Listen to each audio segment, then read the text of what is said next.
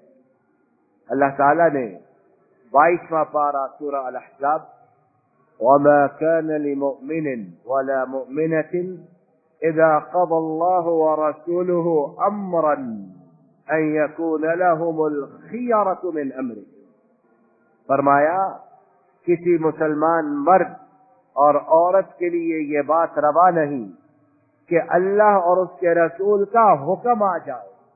امرن نکرہ ہے، کامن نون ہے، چھوٹا حکم ہو یا بہت بڑا، لوگوں کی نگاہوں میں حقیر ہو، معمولی ہو، یا مارگلا پہاڑ اس سے بھی بڑا، جیسا بھی حکم آ جائے، اب کسی کے لیے یہ جائز نہیں کہ وہ کہیں ہمارے پاس آپشن موجود ہے، ہمارے پاس چوائس موجود ہے۔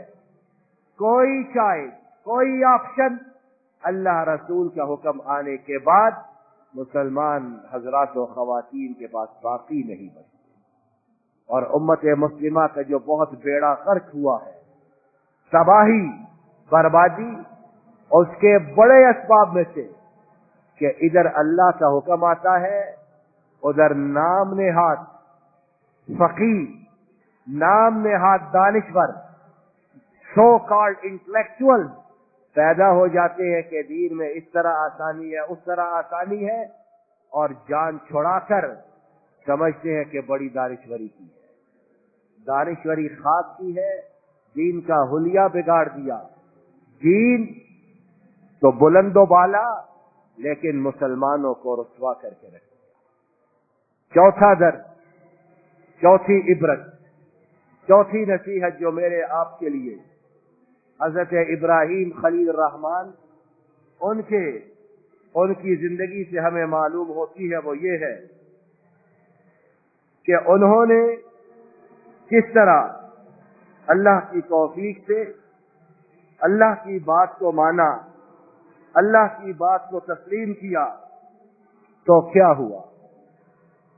چوتھی بات، چوتھا سبق یہ کہ بطور مسلمان جب ہم کلمہ گو مسلمان ہیں، ہمارے نام مسلمانوں والے ہیں، مسلمانوں کے گھر پیدا ہوئے، تو اب دنیا کی بھی اور آخرت کی بھی ہماری فلاح، ہماری نجات، ہماری کامیابی صرف اس چیز میں ہے کہ ہم اللہ کے بتلائے ہوئے راستے پر آ جائیں۔ اور اگر ہم مسلمان رہتے ہوئے کسی اور راستے کو تلاش کرتے ہیں تو پھر ہمارا وہی حشر ہوگا جو اب ہو رہا ہے۔ دنیا میں کہیں عزت ہے ہماری، دنیا میں کہیں ذلت اور رسوائی سے ہم بچے ہیں؟ جہاں جائیں اور اپنے ملکوں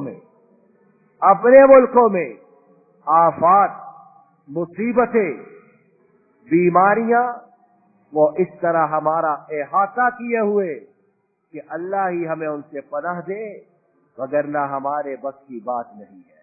بہت سے اسباب ان چیزوں کے، لیکن یقینی اسباب کہ ہم نے اللہ کے راستے کو چھوڑا اور بیماریوں، پریشانیوں سے نکلنے کے اور راستے تلاش کرنے شروع کیے۔ اسلام دنیاوی اسباب سے منع نہیں کرتا، ان کی ضرورت پہ زور دیتا، لیکن جو حقیقی راستہ ان چیزوں سے نکلنے کا، وہ اللہ اور اس کے رسول کا بتلایا ہوا راستہ ہے۔ پانچواں سبق، پانچویں عبرت، پانچویں نصیحت جو مجھے اور آپ کو حضرت ابراہیم خلیل الرحمن کی زندگی سے معلوم ہوتی ہے، وہ یہ ہے کہ جو اللہ کے راستے میں امتحان آنے کے بعد ڈٹ جائے، استقامت اختیار کرے، تو پھر اللہ تعالیٰ اسے انعام بھی اپنی شان کے مطابق عطا فرماتے۔ اور اللہ کی شان، اللہ کا مقام و مرتبہ میں آپ ساری دنیا مل کر اس کا تصور نہیں کر سکتے۔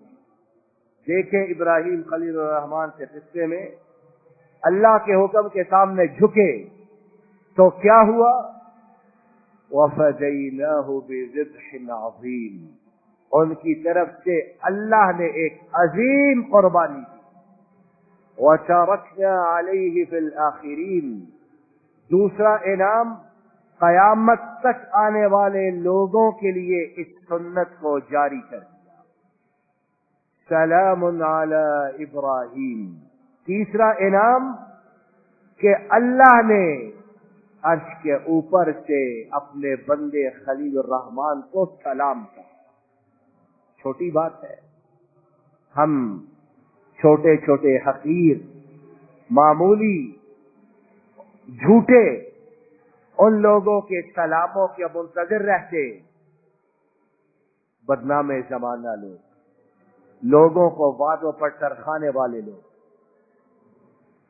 اور اللہ کا سلام، کائنات کے مالک کا سلام، کائنات کے خالق کا سلام، کہ جس کی قسمت میں یہ آ جائے اربوں خربوں بلکہ تمام دنیا کے سارے سلام ان پر قربان ہو جائے۔